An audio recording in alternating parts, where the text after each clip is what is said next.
सब बनाने के बाद तो खुद ही श्री राधा बन गए और अपने ही अंश से, अपने ही स्वरूप से दिव्य प्रेम का रसास्वादन करने लगे। श्री राधा जी को हलादनी शक्ति कहते हैं। ये राधा बोलने मात्र से हमारा हृदय गदगद हो जाता है। रसो या परमानंद एक केवल विधा सदा श्री राधा कृष्ण रूपाभ्याम तस्मै तस्मै नमो नमः। रसो या परमानंद, जो परमात्मा परम आनंद में है वही एक से दो हो गए। श्री राधा कृष्ण रूपाभ्याम तस्मै तस्मै नमो नमः। अरे गोपियां भी कोई साधारण नहीं है। नमो वृंदावना नाम राधिकाम परमेश्वरे गोपिकाम परमाश्रेष्ठा आह्लादनी शक्ति रूपिणी। ये श्री राधा जी के अंश स्वरूपा है। जब आप राधा माधव चिंतन ग्रंथ पढ़ेंगे, ऋग्वेद का एक ऋग संहिता है, उसमें श्री राधा रानी का पढ़ेंगे तो ये गोपियां कोई हजारों लाखों साल तक करने वाले ऋषि मुनि हैं। और भगवान श्री कृष्ण ये कोई साधारण पुरुष नहीं, कोई देव नहीं, सबके कारण है। सर्वलोक महेश्वरम, एक बार में हजारों गोपियों के साथ हजार रूप धारण कर सबके साथ प्रेम में विलास, ये दिव्य रास है। कभी भी मानव समझकर राधा कृष्ण की लीला को नहीं देखना है, ये दिव्य लौकिक है। सच्चिदानंद रूपाय विश्वोत्पत्त्यादि हेतवे तापत्रय विनाशाय श्री कृष्णाय वयं नमः। जिनका स्वरूप सच्चिदानंद में है, जिनका कर्म सच्चिदानंद में है, वो ये है। अब देखने मात्र से हमारा जीवन में भक्ति का विकास होता है। श्री राधा रानी प्रेम के प्रतीक है। इस दुनिया में सबसे बड़े भक्त कोई है तो ग्वाल वाल है, गोपियां हैं जो मक्खन बेच रहे हैं। मक्खन ले लो, दूध ले लो, दही ले लो, अपने में बोलते हैं कान्हा ले लो, कान्हा को बोल बेच रहे। और भगवान श्री कृष्ण भी कहते हैं कि मैं अपने ही ब्रज के लोगों का दास गुलाम हूं। एक दिव्य स्वरूप है, इसका नाम रास है। परम जहां हम गोता लगाए डूब जाए। सुखदेव जी कहते हैं कि भगवान का कथा, भगवान का लीला उस फल की तरह होता है जिसमें रसी रस हो, कोई गुठली ना हो। इसलिए आज लोग क्या है, छिछरे प्रेम को राधा कृष्ण का उपाधि लेते हैं, राधा कृष्ण तुलना करते हैं। अरे मूर्ख, जो 7 साल का बालक 7 कोस के पहाड़ को 7 दिन अपने कानी अंगुली पर उठाए रखा, उसे तुम साधारण बालक समझते हो?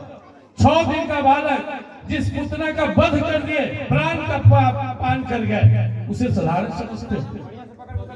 जिसके भव नचाने से अनंत कोटि ब्रह्मांड बनता है और भव नचाने से अनंत कोटि ब्रह्मांड का विनाश होता है, वो स्वयं भगवान श्री कृष्ण है। यो मामजम अनादिं च वेत्ति लोक महेश्वरम असा मूढ़ सामर्थ्यसु सर्वपापै प्रमुच्यते। केवल मेरे जन्म कर्म की दिव्यता और मुझे सर्वलोक महेश्वर समझने वाला मुझे प्राप्त होता है। जन्म कर्म च मे दिव्यम एवं यो वेत्ति तत्वतः त्यक्त्वा अधम पुनर्जन्म नैति मामेति सोऽर्जुन अर्जुन। हम सब जैसा भगवान जन्म नहीं लेते, प्रकट होते हैं। इनकी लीला को समझिए और अपने जीवन को धन्य बनाइए। ये बहुत बड़ा भाग है। दुनिया में एकमात्र भगवान श्री कृष्ण ही कहते हैं कि तुम मेरा अंश हो, मेरा बेटा हो। ये किसी देवी देवता का औकात नहीं कि कह दे तुम मेरा हो। आप पूजिए, जब तक जितना पूजना है पूजिए, जब तक पूजेंगे वो आपका है। छोड़ दीजिए, नाता खत्म। भगवान श्री कृष्ण पूजिए मत पूजिए, आपके परम पिता है। मम वांसो जीवलोके जीवभूता सनातना मनसष्टांग इंद्रियाणि प्रकृति स्थानी करते, तुम मेरा सनातन हो। इसलिए भाइयों बहनों बताओ, एक अवसर है। आप पूछोगे क्या डिफरेंस है भगवान श्री कृष्ण की भक्ति में, अन्य में? ज्यादा नहीं है। आपको जिनका मैंने भगवान अर्जुन से कहते हैं ये पन्य देवता भक्त है सधान्विता ये भी मामे में कौन थे जनता विधि पूर्वक का जिसकी इच्छा भजो, लेके मुझे सिर्फ प्रेम से पालोगे। बाकी में नियम है, धर्म है, कर्म है।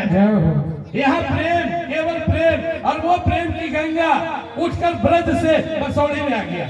मसौड़ी का सबसे गंदा स्थान ब्रज आ गया। इस समझते इसको, ये कोई साधारण लीला है?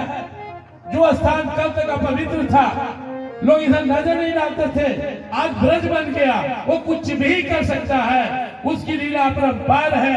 तो आइए इस प्रेम में 7 दिन गोता लगाकर अपने जीवन में पहले भक्ति का बीज डाल लीजिए।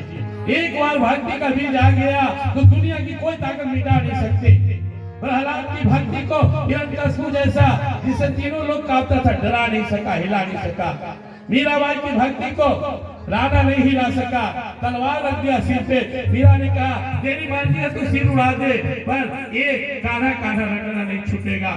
20 दिए क्या नहीं जुल्म किए। तो ये भक्ति है, प्रेम है, जल्दी चढ़ता नहीं है, चढ़ जाते उतरता नहीं है। तो मैं आपसे ही निवेदन करूंगा, आपकी सबसे बड़ी सेवा यही है, 7 दिन खूब लीला का पान करे, खूब प्रेम से पान करे, और जो भाव हो, पत्र पुष्प फल तोय भक्ति प्रस्ति तब हम भक्ति हितम तात्पर्य, एक पत्ता, एक सिक्का, एक भाव आप अर्पण कर सकते हैं। बीच बीच में भी व्यास महाराज बुलाएंगे, ये हम लोग की औकात नहीं कि इनको बुला ले ब्रज में, ब्रज से यहाँ ये बड़े बड़े शेख साहूकारों के हम ही नहीं जाते हैं। ये प्रेम है, यहाँ आ गए, और ठाकुर जी का प्रेम है, मसौड़ी पे हम सब पे किया जाते हैं। इस प्रेम को समझिए, गोता लगाइए अपने को और अपने जीवन को सफल बनाइए।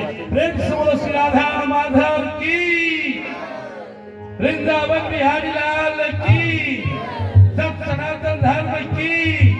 अब ये अभ्यास नहीं है तो आपका जय यहाँ से करा, जय। 7 दिन में अभ्यास कीजिएगा तो पहले आवाज मुंह से, जीभ से, फिर गला से, फिर हाथ से, फिर नाभि से निकलेगा, डायरेक्ट जय हो जाएगा। बोलो राजा रामचंद्र की, सब सनातन धर्म की जय। जय श्री वृंदावन।